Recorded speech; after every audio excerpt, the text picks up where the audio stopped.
In the last lecture, you have learned about modifiers.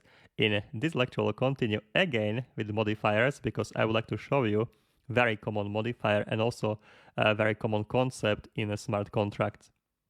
All right, so let's start in our faucet contract as usually, and we will create this modifier which will be responsible for restrict access to functions.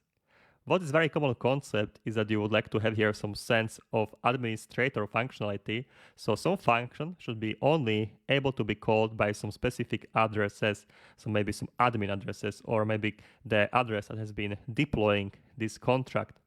Okay, maybe I have here some sensitive functions that are responsible for managing contract. I don't want to any user to call the function. So for example, if I will want to call here I will create here empty functions. Okay, so we can show this on example. I will create here a function test1. It doesn't really matter. It will be external function. I will be doing some managing stuff. Okay, so some managing stuff that only admin should have access to. Okay, and I will create here a function too.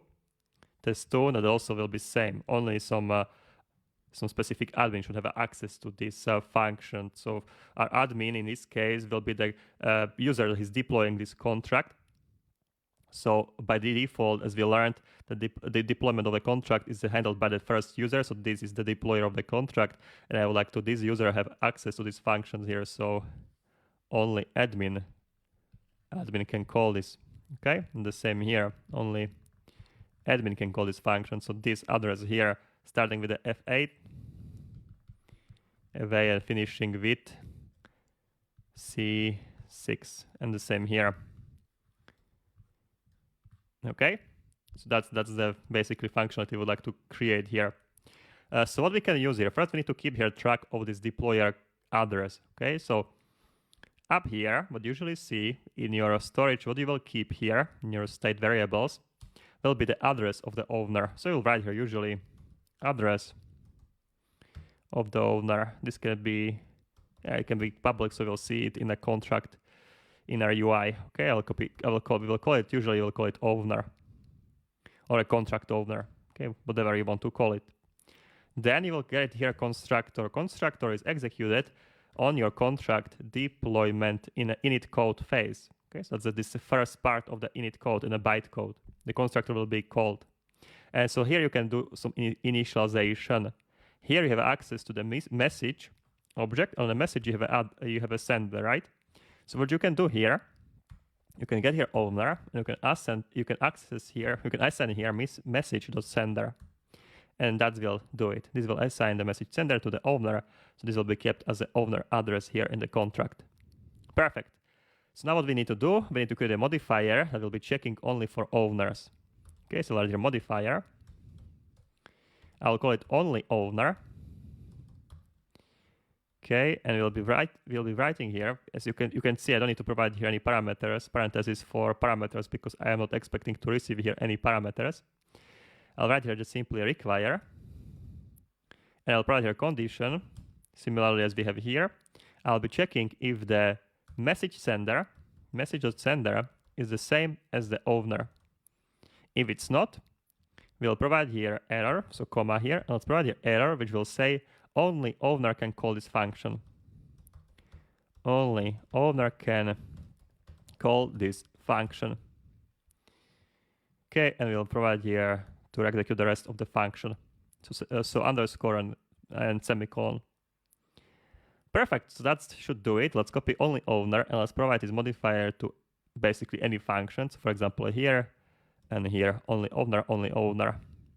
Now only this owner should be responsible for calling these functions. So let's test it out, guys. Let's save it. Let's go to terminal and let's recompile. So truffle migrate reset. We'll call this function, so I'll copy the line here of the instance. Okay, call it here. Oops, truffle console, right? Truffle console.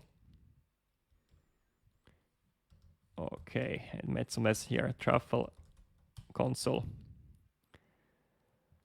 All right, we have an instance, and we can call here instance test1. You can see it has been successful because by default, I don't need to specify here from account 0 because this is going by default from my account 0, so I don't need to specify it.